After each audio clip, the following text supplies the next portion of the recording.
مبدأ iyo akhlaaq iyo qiyam iyo balan la isku ogaa iyo wax la ilaal ma jirto mahma waxay noo soo dhajiyeen la dhaho siyaasaddu dana joogta ay leedahay moogiye saaxiib joogta ama leh macnaheedu marka maxay tahay meeshii dantaadu ay ka gasho ilaahu may gaalnimo ka gasho day rabto waa ka dabagelay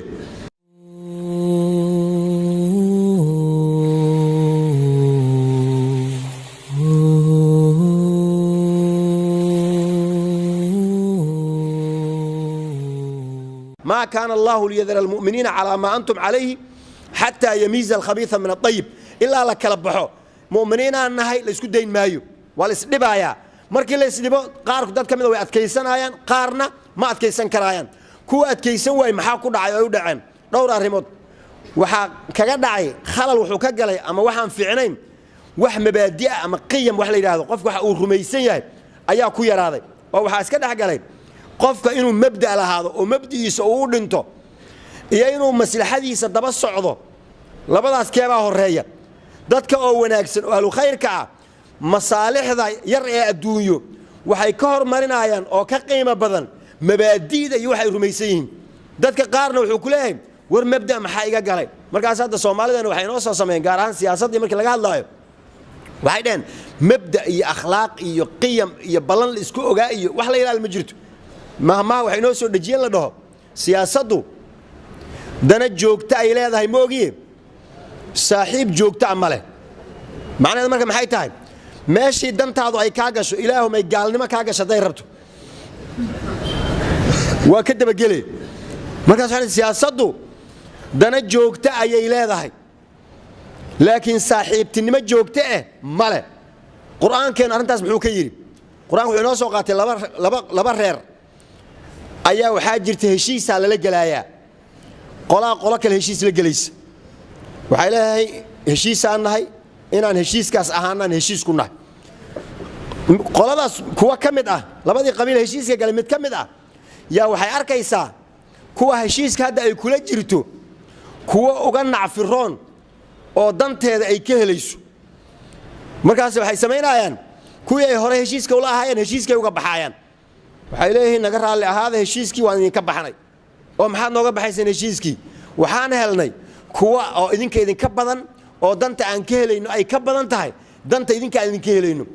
taas fiir markuu akhlaaq ma taas maxay noqotay waa dad aan mabaadi' lahayn quraanku muxuu ka arintaas ka yiri wala tattakhidhu aymanakum dakhalan baynakum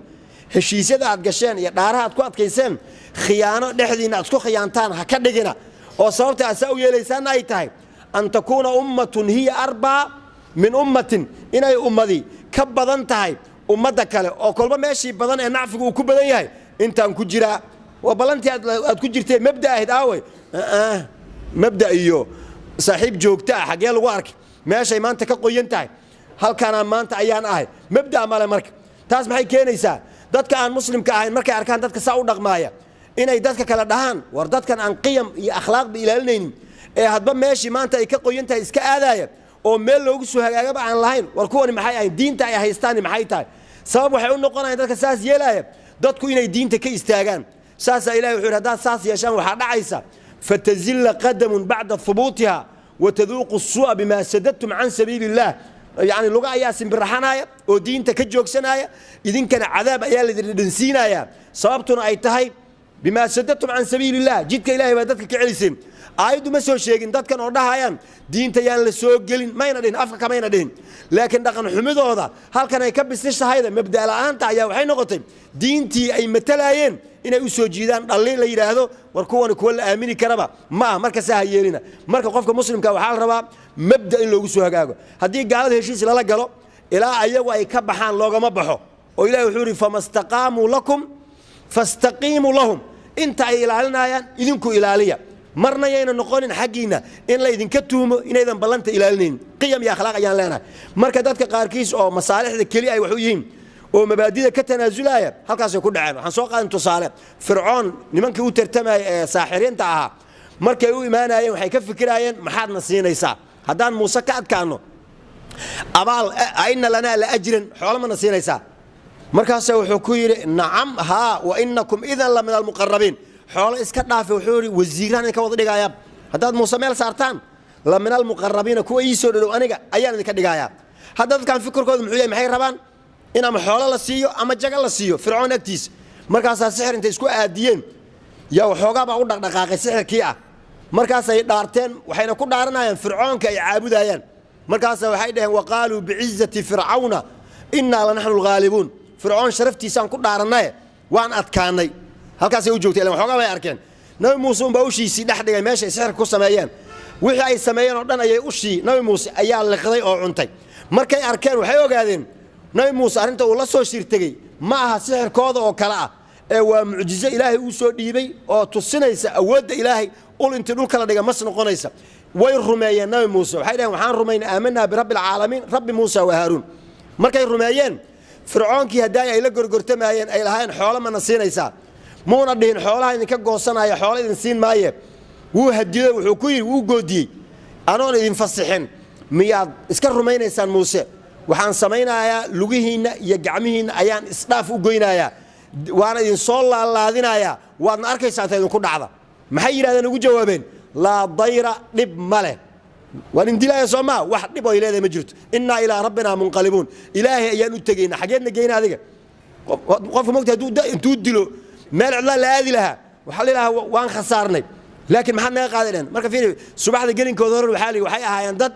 maslaxadoon ah ayna lanaa la ajran ayay joogeen xoolo ma nala siinaaya ayay joogeen haddana ayagoo laleeyahay lug iyo gacan isdhaaf la idiin goynayaa haddii kale ka soo noqdan waxaan aad rumayseen yaa waxay leeyihin haba ka yaabin lan nu'thiraka calaa maa jaa'anaa min albayinaati waaladii fadaranaa faqdi maa anta qaadin inamaa taqdii hadihi alxayaata addunya inaa aamanaa birabbina liyaqfira lanaa khadaayaana maxaad naga qaadaysaa marka dadkaas maxay qaateen mabaadi'da ay rumaysan yihiin ayaa waxay ka hormariyeen dana iyo masaalix marka qofka muuminka waxaa laga rabaa inuu sidaas noqdo oo haddii loo goodiyo loo cagajugleeyo inuu yidhaahdo raalliga ahow mabda'ayga kuma doorsanaayo dana yarood isiinaysa waxaa kaloo dadka qaarkii ay kaga dhacaan khalal ama waxyaaba aan fiicnayn qofka madluumka in la garab istaago waa waajib yani madluumka waa in la garab istaago daalimkana waa in la diido la yidhahdo war daalimaa tahay naga joog taas dadka qaarkiis ma yeelaayaan oo waataan soo qaan tusaale xamza bin cabdimudalib wuxuu ku soo islaamay abujahlaa nabiga caayay nabiguna muuna jawaabin gabaraa u sheegto waxay tihi nabiga waa la caayay asna muuna u jawaabin intuu qaansadiisii qaatay oo abujahl u tago madaxa ku dhuftay oo u daqray yaa wuxuu ku yidhi atasubuhu wa ana calaa diinihi anoo diintiisa ku jiraad caynaysaa miya hadda ka horra kumuuna jirin hadduu soo galay diinta maxaa ka keenay madluumku garab istaagaayo macnaha dadnimadku wuxuu yahay qofka madluumka in la garab istaago oo hadda markii maalan aan ka hadlayno caalamulislaami waxyaabaha ka socda dad xukaam ah oo dadka dulminaaya oo dadka muslimiinta waxay xiraan iyo waxay dilaan iyo waxay xoolahooda la wareegaan ka dhigayaan markaan aan war qofkaasi waa madluum ee aan garab istaagno dada waxay ku dhahaan isku kooxaatiin miya war isku koox ma nihine waxa way madluumkan in la garab istaago waa waajib daalimkana waa in laga leexdo marka qiyam ayaa